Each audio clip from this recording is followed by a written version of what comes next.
Listen carefully and answer questions 1 to 6. Our plane tickets arrived this morning. It reminded me how much there is to do before we go. Let's write everything down, shall we, so we don't forget anything? Yes. And last time we went away, we almost forgot to collect our currency from the bank. So let's start with that. Good thinking.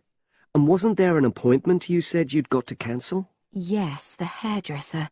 Thanks for reminding me. Can you write that down too? The shop will be closed now, but I'll do it first thing on Monday. Okay. Then starting on Tuesday, we've got to take the tablets we got from the pharmacy. We really mustn't forget to do that. We're not protected against malaria till we've been taking them for at least 7 days. No, so that's really important. And what about shopping? There's still a few things we've got to buy the next time we're in town. We need some more sunblock, don't we? We've only got that factor 10 stuff. It won't be strong enough. I've already bought that. But what we do still need to get is sunglasses. The ones I've got aren't good enough, and I don't think yours are either. Okay, I've noted that down. And I think I'm going to get another bag too, just a small one. We always seem to come back with more things than we take. Shall we get an extra lock for our suitcase as well, just in case the one we've got breaks? They don't seem to last long. Yes, they are a bit flimsy. Okay, right. Oh yes, and we need an adapter for our electrical things, your hairdryer and my shaver. The plugs on them are bound to be the wrong type. We could get one at the airport. They always have them there. Well, I'd rather get it beforehand, so I'm writing it down. And then I think that's it, isn't it? I think so, as far as shopping's concerned. But we also need to order a taxi to take us to the airport. We should do that well in advance. My sister left it too late and she had to take the train with that huge suitcase of hers. I know, she really struggled with it. Before you hear the rest of the conversation, you have some time to look at questions 7 to 10.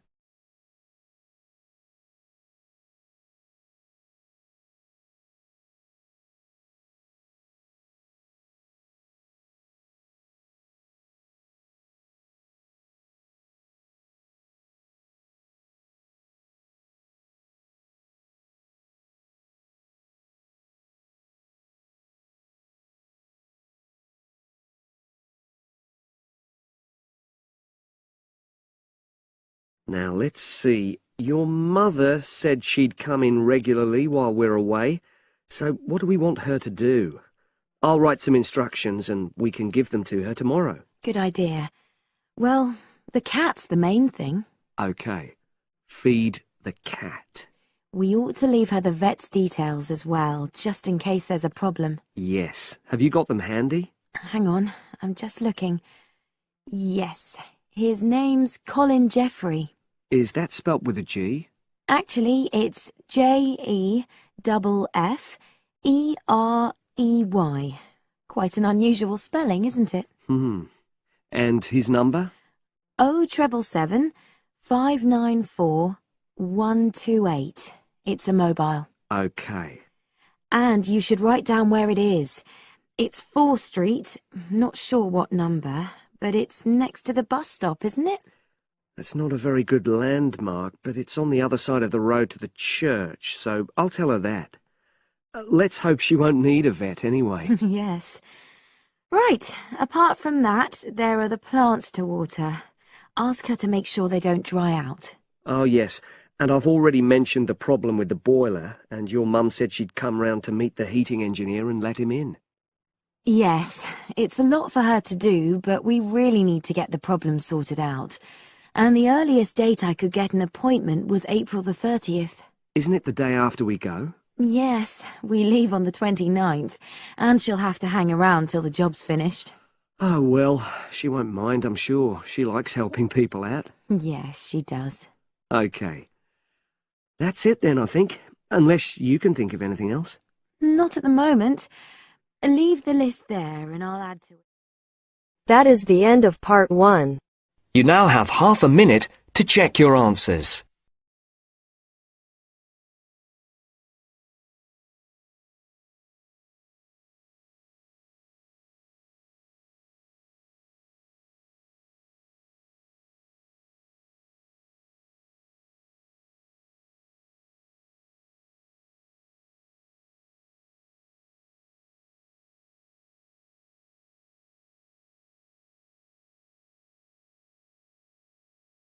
Now turns to part 2.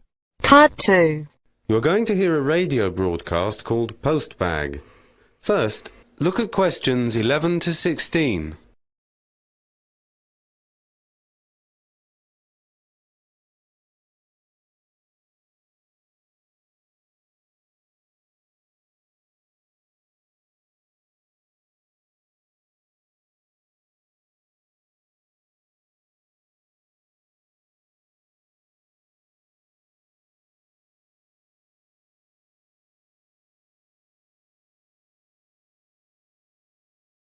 Welcome, and indeed welcome every Friday afternoon at 2:15 to Postbag, your chance as listeners to let us know what you think about our programs and current issues. This week, our Postbag has been virtually overflowing. Not that we are complaining, mind you. Many of you, in fact, a staggering 4,373 of you, to be precise, have completed Radio South's listener phone-in survey. Some general points. 83% of you think that the radio station has improved over the past year, and only 7% that it has got worse. Most of you think that the radio station provides an excellent service. That's a big thumbs up for Radio South. Some more statistics. A rather disappointing 64% of you did not like the start of the new international radio soap that began on Wednesday evenings last month. Many of you said that it was too vulgar and puerile, with no plot, no excitement, and only 17% said they liked it.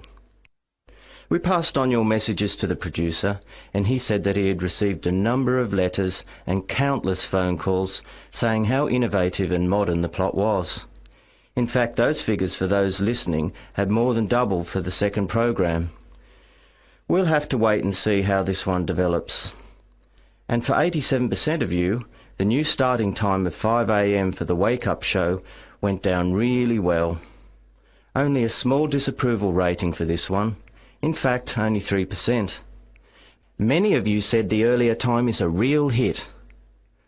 Unfortunately, the wine show has not gone down well at all. It had a 15% approval rating and 25% who did not like it and 60% don't knows. Sadly, the main comment was that the program is downright boring. Maybe wine's going out of fashion. The full survey will be published next month and it is free on request. And now to our weekly letter slot. Before the radio broadcast continues, look at questions 17 to 20.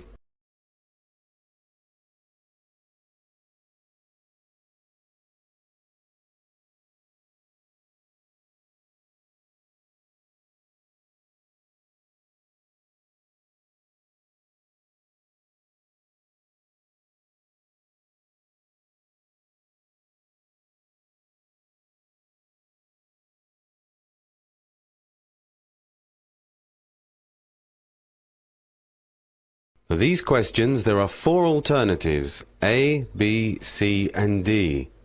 Decide which alternative is the most suitable answer for what you hear and circle the appropriate letter.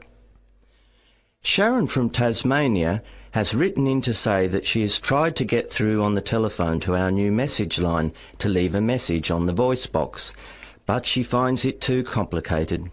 She says, and I quote, "Every time I press a number after the main menu, the line won't accept my message. It's so frustrating. Maybe your voice box should come with a health warning." Well, I can tell you that you're not the first person to have complained about this. In fact, we had 67 letters this past week alone, and complaints have been going up at the rate of 10% a week recently. And we're now looking into the problem. On a more cheerful note, Mary from Sydney, Australia, wrote in to say how refreshing and cheerful she found our station. She says the music and the morning wake-up show she finds really invigorating. We've had lots of similar letters from all around Southeast Asia saying the same thing. From Terry in Auckland, New Zealand, Yuko in Japan, and Ahmed in Indonesia. Robin in Australia says it's really an excellent new contribution to the radio scene in the area and encourages us to keep going. Thank you, Robin, for your support. Pangaporn from Thailand wants to know if there are any plans to repeat the English language program, English Worldwide, on Sunday mornings at 9 a.m, or whether we are going to expand the program. We've had so many letters over the past week about English Worldwide. It appears to be hugely popular. Since it started 5 weeks ago, the number of people tuning in has grown tenfold. There are no plans at the moment to increase the 2-hour slot on Friday morning, but if numbers keep increasing at the rate they are, we may have to. Many of you have asked when we are becoming a 24-hour service. The answer is as soon as we can. We now broadcast 19 hours a day and hope to be on air 24 hours a day within the next 6 months. And now it's over to Marco, who's going to look at the latest cinema and video releases. That is the end of part 2. You now have half a minute to check your answers.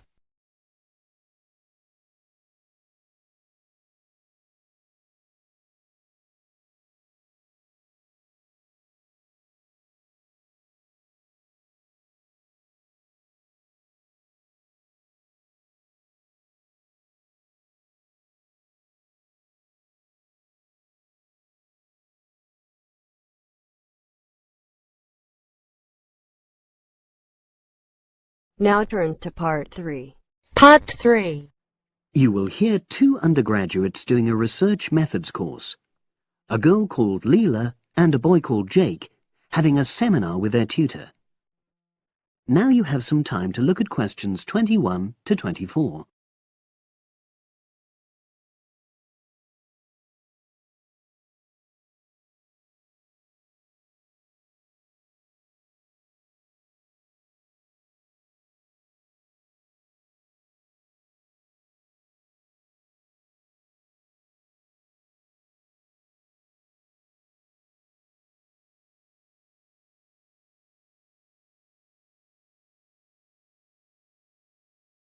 So the task I gave you both was to choose an article about a small-scale research project. Yes. You were then required to try to reproduce the research procedures in your own context, i.e. try it out for yourselves. Yeah, and that's what we've done. Great. So I'd like you to tell me a bit about the article and why you chose it. Well, the article's written by 2 university lecturers who had started using crosswords to help their students revise terminology for exams. And the crosswords were designed and set on computers. And we selected the article because, well, it seemed an accessible topic, even though we weren't familiar with the technique. You know, using IT to design crosswords for higher education. That's a good reason. So these lecturers wanted to see how well this innovation was received by their students. Yes. So how did you go about reproducing the research? Well, we drew up a list of terms from one of our own modules and designed a crossword for revising these terms. Then we asked our classmates to try out the crossword and give us feedback, their opinions on how they felt about using the technique. Was it easy to find participants? It wasn't easy at first, but then we convinced them that by taking part in the research, they were actually benefiting themselves by preparing for an exam, which is coming up later this term. And it worked. Good. So how did you find out what the students thought about doing the crosswords? A questionnaire. The original article used a 2-page long questionnaire. There were lots of excellent questions on it, but the whole section on difficulties using IT is now obsolete. Old-fashioned even though it had only been written a couple of years ago. So you designed a shorter version? Yeah. Then we sent it to the 40 students by email and got 28 replies. I was taken aback by the fact that everybody we talked to thought this was a good return. I mean, the responses were well written. People had taken a lot of care, but I was really disappointed with the low numbers. Yes, an important lesson to learn for an apprentice researcher. Yeah. Now you have some time to look at questions 25 to 30.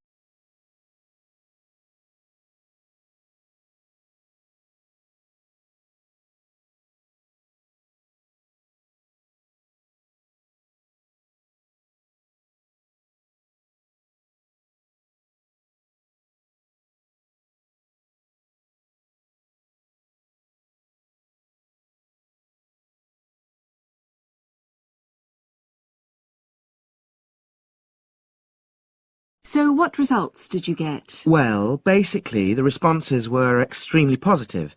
The students said that doing the crossword on a computer helped them really focus on the work in hand and not be distracted, which is something that commonly happens with other ways of doing revision.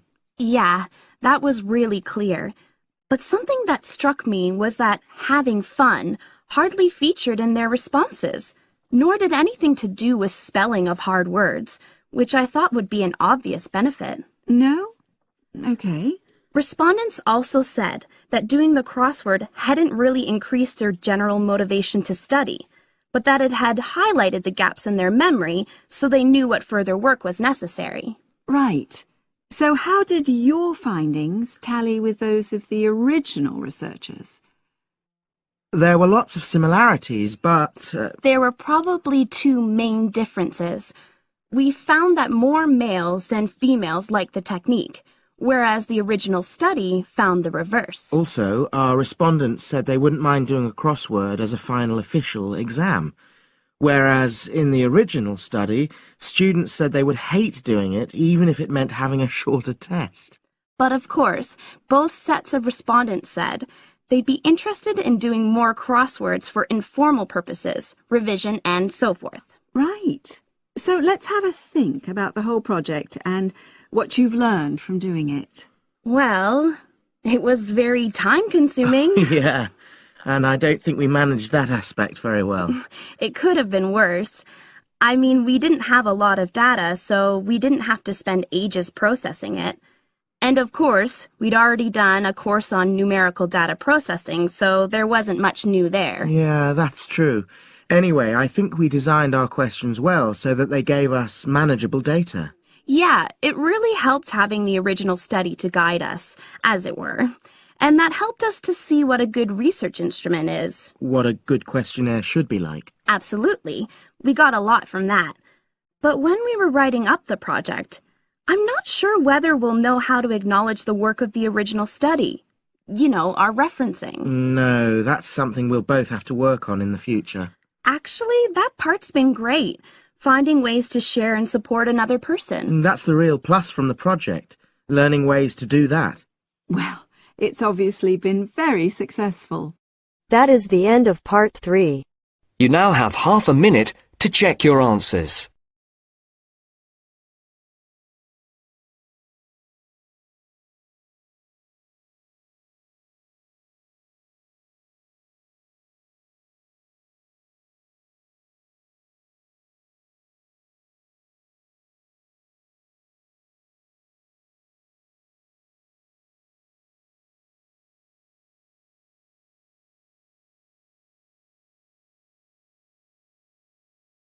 Now turns to part 4. Part 4. You're going to hear a lecture delivered by an actress on the difficulties that actors and actresses experience after graduating. First, look at questions 31 to 40.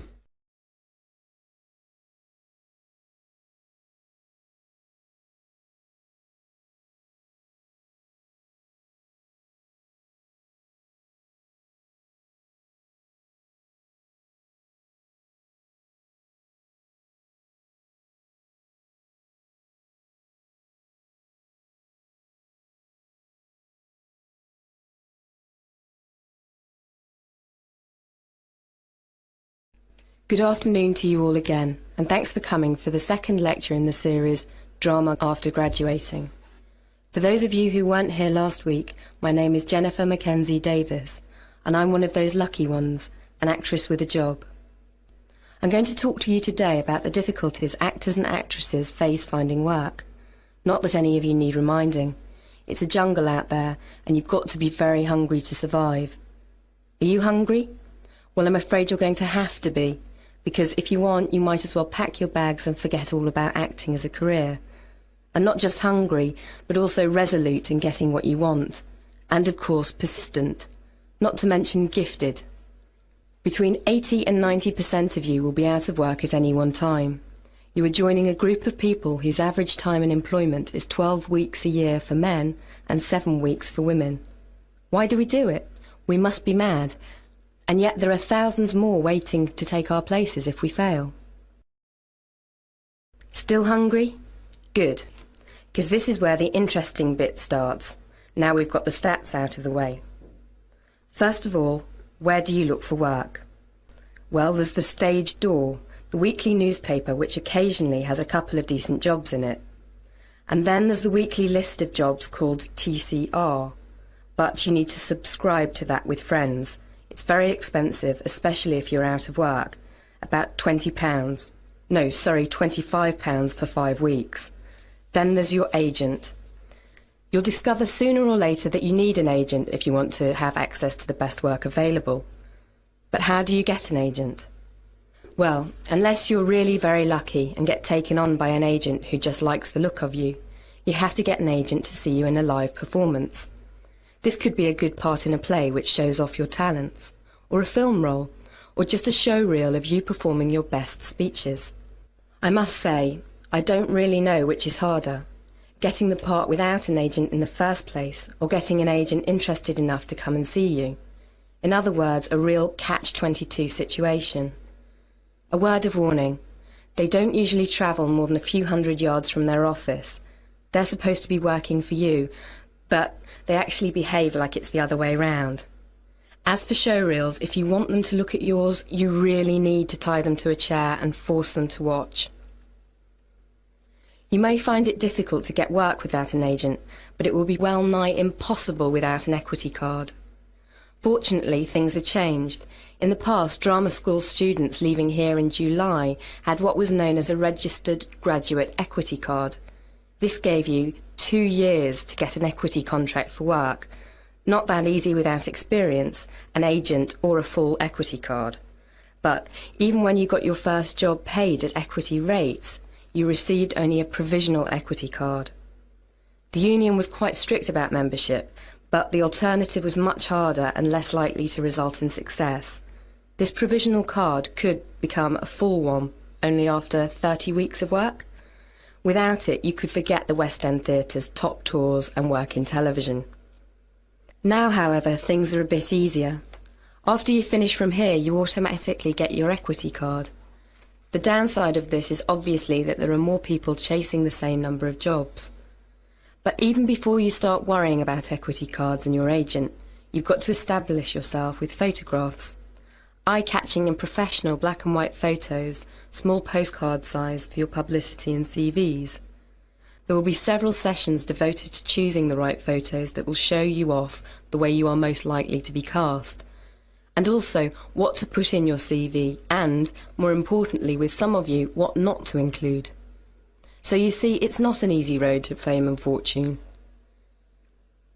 This has just been an introduction to the trials and tribulations of actors looking for work. Next week we'll make a start on CVs, but now it's time for a 10-minute tea break, followed by a question and answers session.